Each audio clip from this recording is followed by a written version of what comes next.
his amendment. Thank you, Mr. Chairman. I think this is a pretty straight cut, easy to understand, simple amendment. Outside of this, what it basically does, it just eliminates the tax increases from the bill.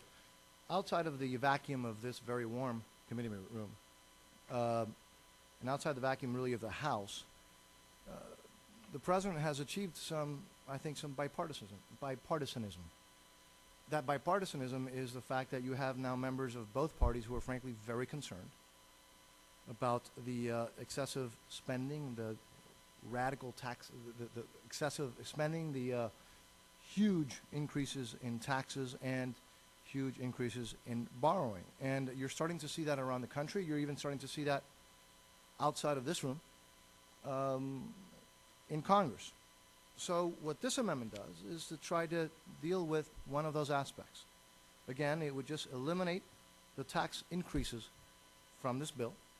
Very simple, very clear, very easy to understand.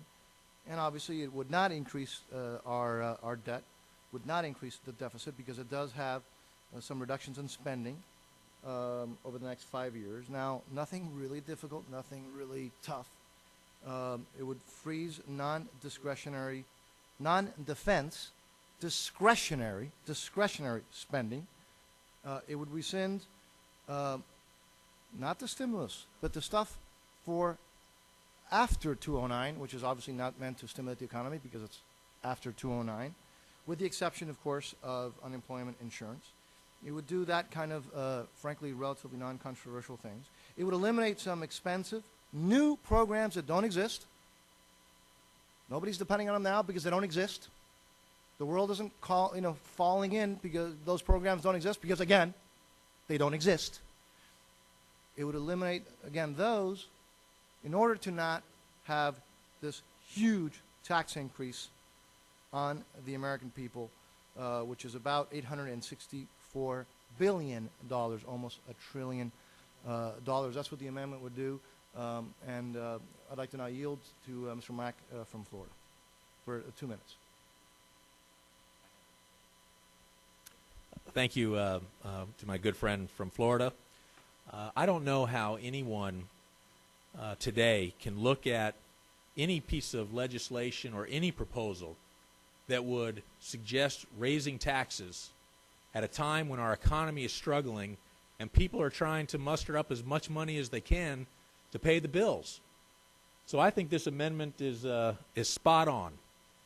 And I ask my colleagues on both sides of the aisle, in a time when people are hurting, when times are tough, when businesses are trying to hang on, families are trying to put food on the table, is it really a good time for government to take more of their money?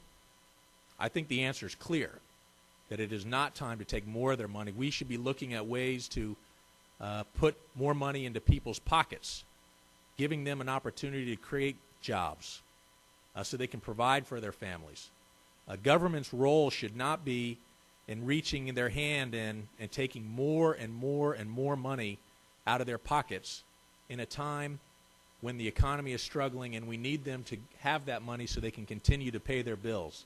So I want to thank my friend from Florida for bringing this amendment here today, and I would hope that my colleagues on both sides of the aisle will support it. And with that, I yield back. Thank you, sir. Again, I want to remind you that the President himself, during the campaign, said multiple occasions that he thought it was not a good idea to raise taxes in a time of economic difficulties, when the economy was struggling. Well, here's the opportunity in this amendment, a very simple amendment, to do what he said during the campaign and to not increase the tax burden on the American people, on small businesses when they're already hurting. With that, I will reserve my time.